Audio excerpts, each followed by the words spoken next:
Hello everyone, welcome back to my channel. पिछली video में हम Rutherford model of an atom पढ़े थे, जिसको हम लोग डिस्कवरी ऑफ न्यूक्लियस भी कहे थे।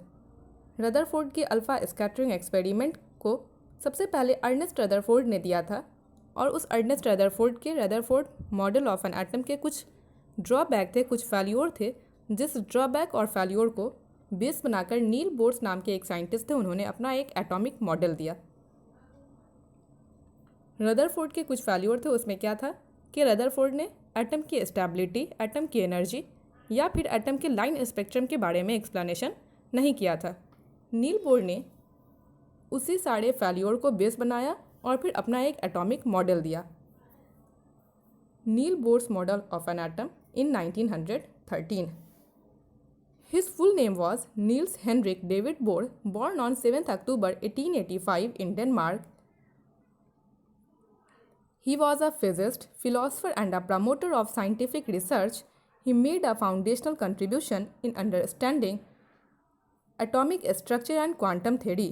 Bohr was one of the foremost scientists of modern physics, best known for his substantial contribution to quantum and atomic theory. He was the first to discover that electrons travel in a separate orbits around nucleus. He won a Nobel Prize in Physics for the structure of atom in 1922. ये था छोटा सा introduction Niels Bohr का। अब हम बात करते हैं Niels Bohr's model of an atom in 1913. He actually tried to give his best by covering the drawback of Rutherford atomic model. हम आपको पहले भी बताएं कि रदरफोर्ड के एटॉमिक मॉडल के जो फेल्योर थे, उस फेल्योर को सुधारने की कोशिश किए थे नील बोर अपना एक एटॉमिक मॉडल दे करके।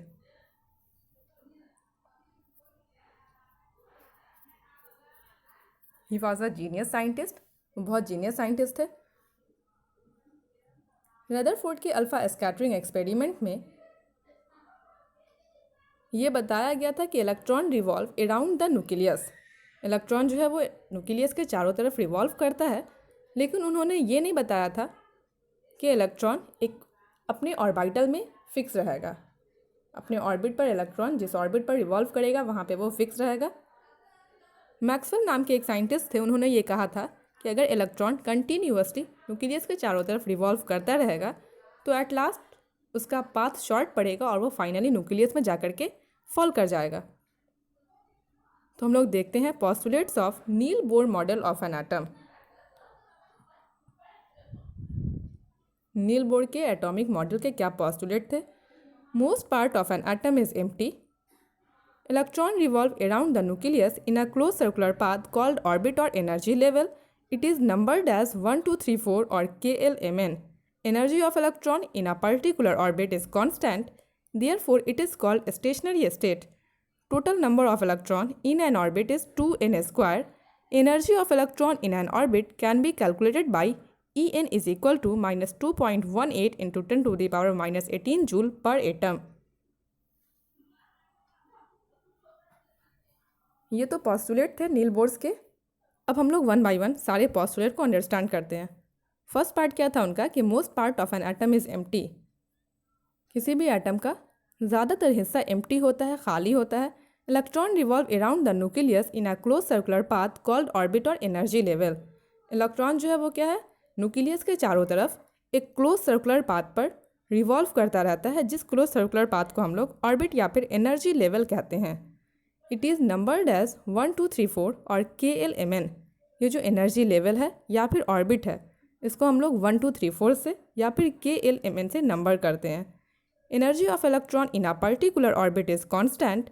एक पर्टिकुलर ऑर्बिट में इलेक्ट्रॉन की एनर्जी कांस्टेंट होती है। वो अपनी एनर्जी को ना तो लॉस करता है और ना ही गेन करता है। एक पर्टिकुलर ऑर्बिट में इलेक्ट्रॉन की एनर्जी कांस्टेंट होती है, therefore it is called stationery state.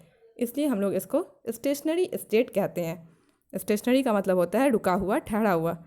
Total number of electron in an orbit is 2n square. किसी भी ऑर्बिट में total number of electron 2n square ही रहेगा, where n number of orbit. इस postulate को समझने के लिए जो स्ट्रक्चर है, उस स्ट्रक्चर को आप देखिए। उसमें फर्स्ट सेल, सेकंड सेल और थर्ड सेल बना हुआ है। न्यूक्लियस के चारों तरफ क्लोज सर्कुलर पाथ है, जिसके फर्स्ट शेल में 2 इलेक्ट्रॉन है, सेकेंड शेल में 8 इलेक्ट्रॉन है, थर्ड शेल में 18 इलेक्ट्रॉन है। पोस्टुलेट क्या है? Total number of electron in an orbit is 2n², where n number of orbit है। तो फर्स्ट ऑर्बिट में 2 × 1 का स्क्वायर करेंगे 2 इलेक्ट्रॉन, सेकेंड ऑर्बिट में 2 × 2 का स्क्वायर करेंगे 8 इलेक्ट्रॉन, थर्ड ऑर्बिट में 2 × 3 का स्क्वायर करेंगे 18 इलेक्ट्रॉन, फोर्थ ऑर्बिट में 2 × 14 का स्क्वायर करेंगे 32 इलेक्ट्रॉन। वैसे ही जैसे जैसे नंबर ऑफ ऑर्बिट बढ़ेंगे वैसे नंबर ऑफ इलेक्ट्रॉन्स भी बढ़ते चले जाएंगे। Energy of electron in an orbit can be calculated by, किसी भी ऑर्बिट में इलेक्ट्रॉन की एनर्जी को कैलकुलेट करने के लिए -2.18 × 10⁻⁻18 जूल पर एटम ये फार्मूला है एनर्जी निकालने का। इस फार्मूला से हम लोग ऑर्बिट में जो इलेक्ट्रॉन है उस इलेक्ट्रॉन की एनर्जी को कैलकुलेट कर सकते हैं, where n number of orbit है।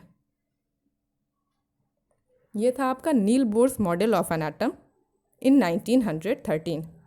आई होप ये वीडियो समझ आई होगी। फिर हम लोग मिलते हैं अगले दिन अगली वीडियो के साथ। ओके, सी यू, अल्लाह हाफिज़।